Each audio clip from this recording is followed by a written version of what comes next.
Hey y'all, welcome back to A Dinosaur in the Library. I'm Dawn, and as promised, I have returned with more videos. So the first video that I want to do is about the Rainbow List. So if you don't know what the Rainbow List is, the American Library Association has all of these subcommittees and all of these sub-list making groups.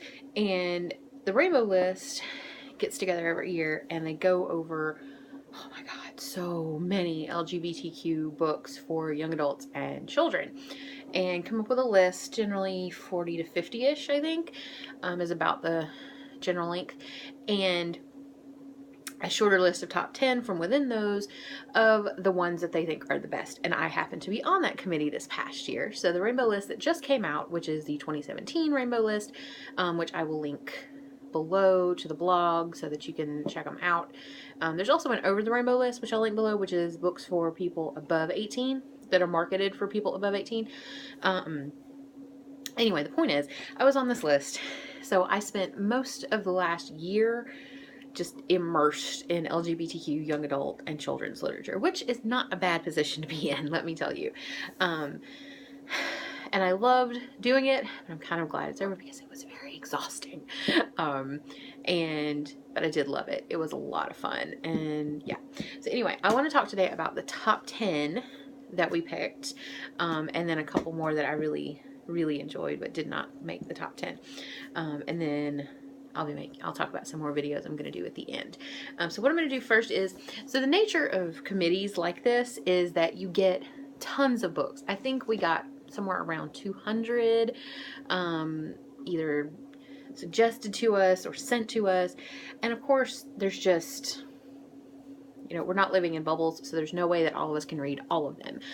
So what we ended up with was a list of almost 100 nominated titles.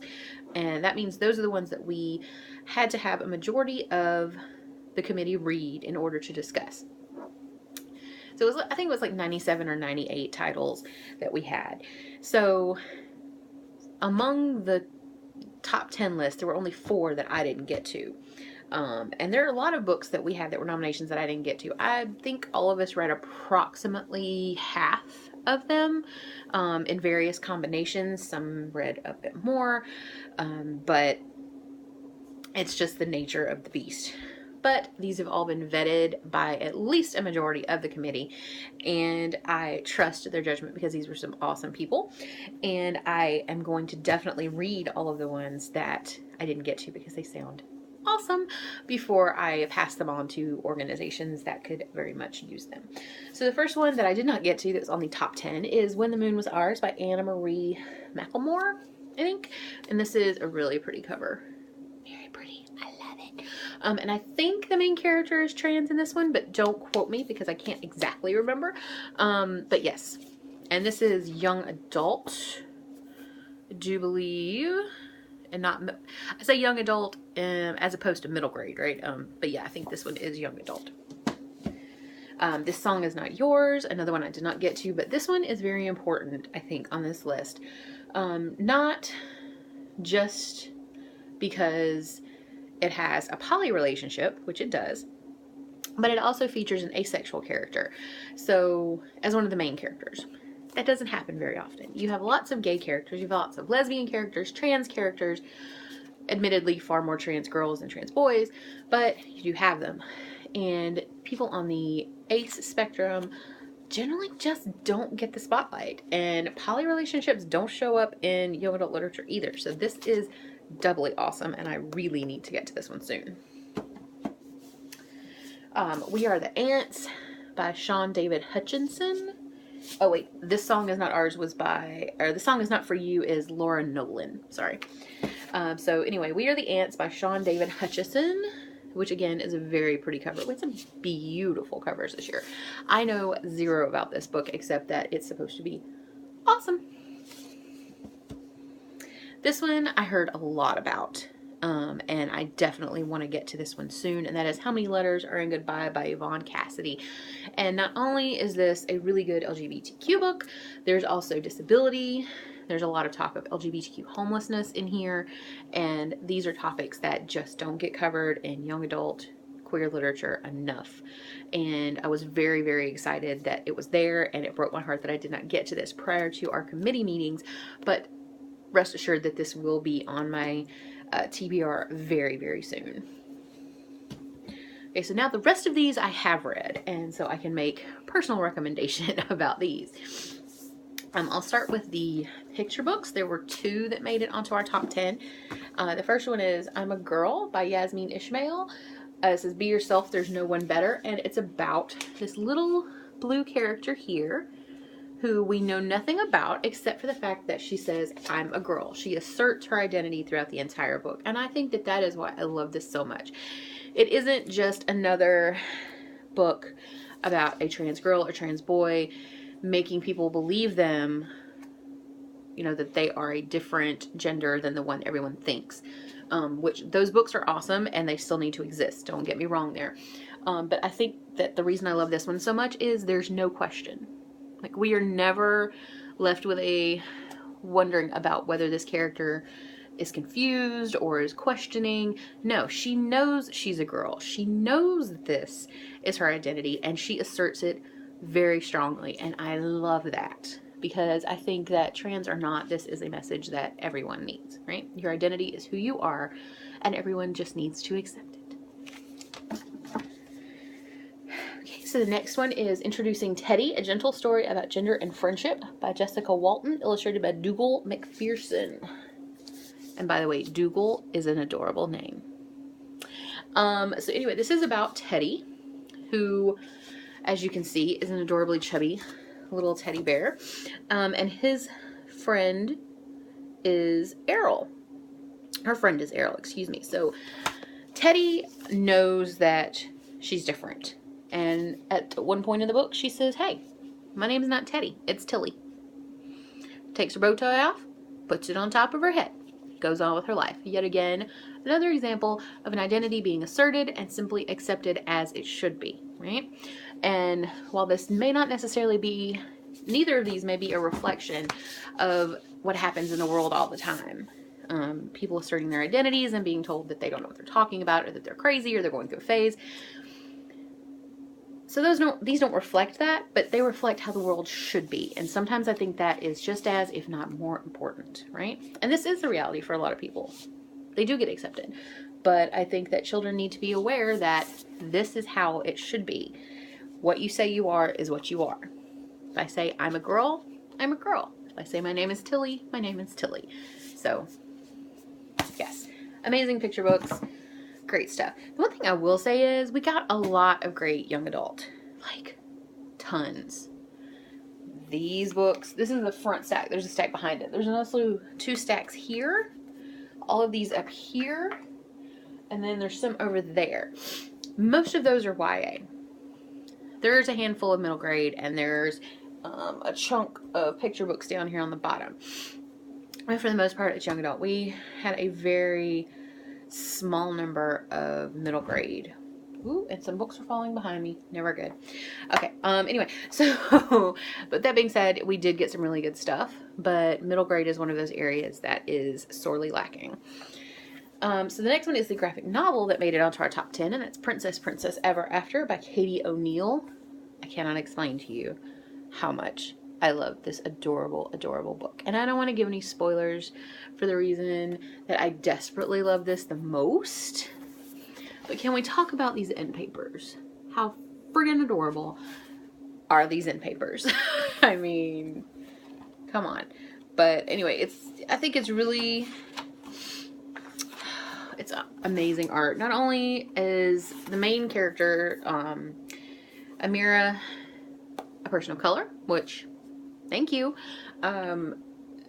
She says, you know what? I don't want to be a princess. I'm going to go rescue somebody. Guess what? She goes and rescues somebody. And she finds her happily ever after. And I think that's amazing. And I won't spoil the epilogue for you, but I will say that it is the best thing. The very best thing, and I love this very much, so you should go read it right now. Okay, so the next 3 books that were on the top 10 are my favorite 3 books that were on this list, and I was so excited when they all 3 got voted into the top 10 because I desperately wanted these books to be promoted. They are amazing. So the first book is Every Hearted Doorway by Shannon McGuire. Can you see? I don't know how to pronounce that. But this is a pseudonym of Mira Grant. So if you read horror, she is short of, I think it was a zombie series. I can't remember the names of the books, but her name is Mira Grant. She writes horror. But this is apparently the name that she uses writing young adult. So if you know how to pronounce this, let me know. Because I know I looked it up, I can't remember. Anyway, so in this world, there are lots and lots of kids who have gone to alternate universes. So Alice when she went to Wonderland, Dorothy when she went to Oz, those kind of kids, right? So they come back to the quote real world and they can't handle. They can't deal. And there are places they can go to kind of learn how to readjust to the world. And the parents in this book think that the school that's focused on here is one of those places. Actually, this school is for the kids who really, really, really want to go back and are eventually essentially trying to find a way to go back. And that, the person who runs this school, she accepts that and she doesn't try to make them adjust to the world and say that these places aren't okay. I can't remember the name of the school. Eleanor West is the name of the person who runs the school. But this book is so good. I mean, it's just so good. Each and every one of the kids in this book has been to a different world. There's different types of worlds. So there's underworlds and nonsense worlds and things like that. But they're each very different. And the ones that you hear about, they're all so well defined. And I love it. I also love that there's a trans character in this. There's an asexual character in this. I think there's a lesbian character in this. There's so many different identities represented. And on top of that, it's just a damn good book. I mean, seriously, pick it up. If you like fantasy at all, please go get this. It's got a mystery in it. It's just, I heart this book so much. And there is a sequel already coming out.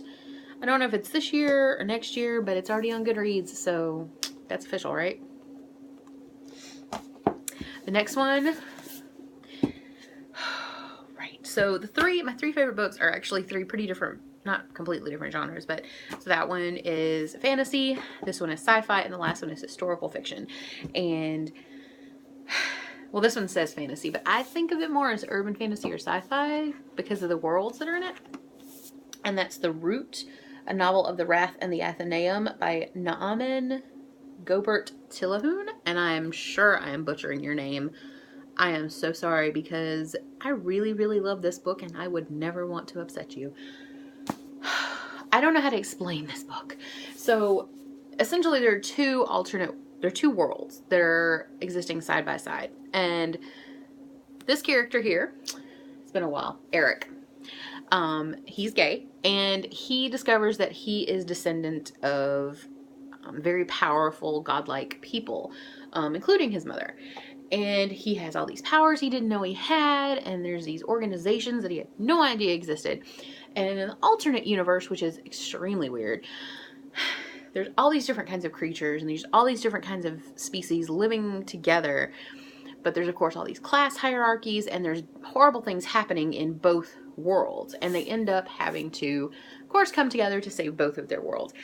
And let me just say a couple of things here. So first of all, I want you to look at the front of this book. And what do you notice? Both people of color. Both. These are two very central characters. I love it. I love it so much because there is such a lack of people of color in queer literature for kids and young adults. Right. So, yes. Not only that, but there's a lot of the spectrum here. So, Eric is gay. I believe there's a lesbian couple.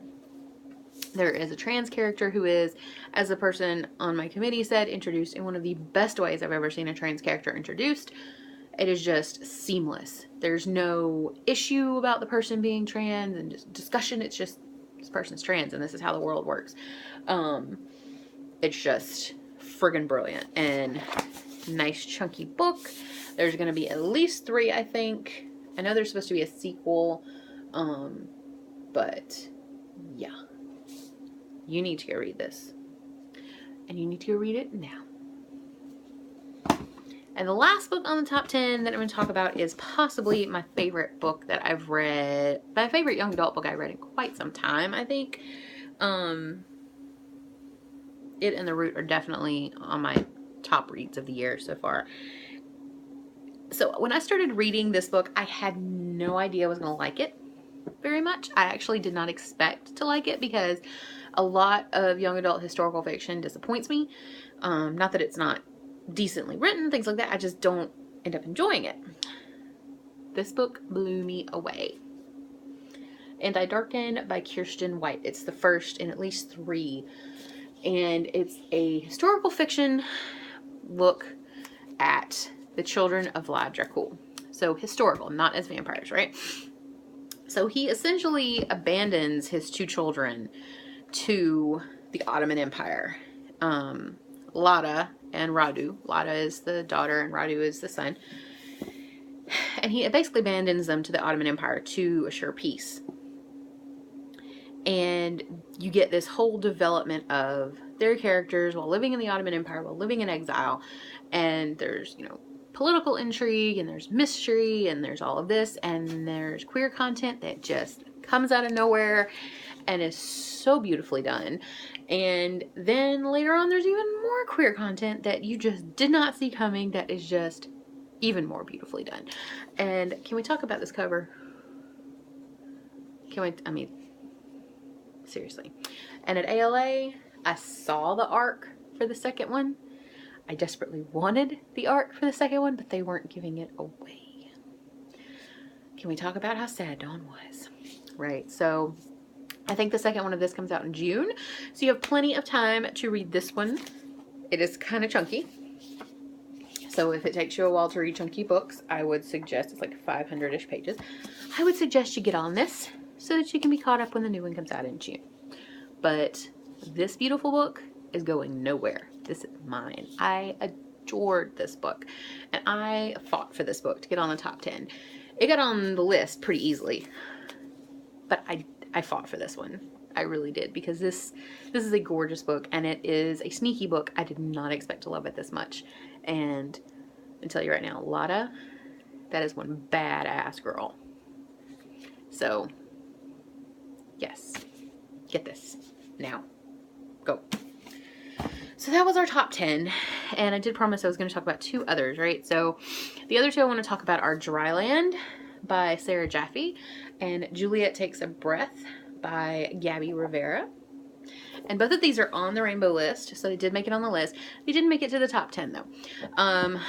Dryland is set in the 90s, and it's just a story about Julie, but it's just, you get very, very wrapped up in these characters, and you don't even realize it. And there's this one simple, tiny little scene that just broke me.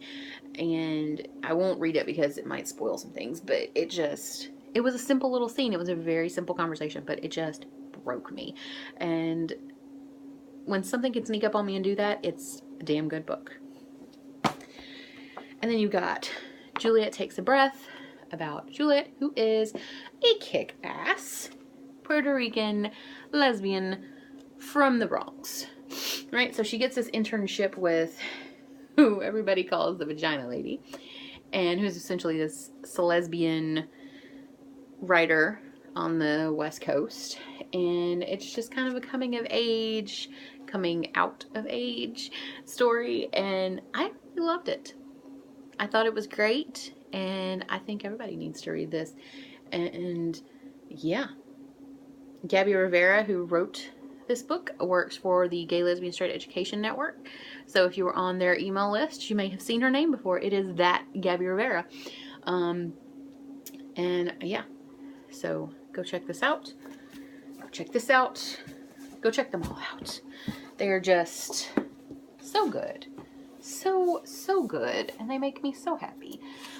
So much beautiful queer lit this year. You need these. So this video is running way longer than I thought it was gonna, but that's okay. Again, sorry I haven't been around, but I am hoping to get back in the swing of making videos on the regular. If not once a week, at least every 2 weeks. Kind of behind on a lot of things I need to get done, so maybe once every 2 weeks. But I'm hoping to make another video about some of the books that did not make the rainbow list that I really did love. And then I've got some books to haul, and yeah, just my regular reading stuff. So I hope everybody is having an awesome week. And if you celebrate Valentine's Day, happy Valentine's Day. And yeah, so if you have any comments, questions about any of the books I talked about in the video, drop them below. And yeah, I'll see you in the next video. Bye.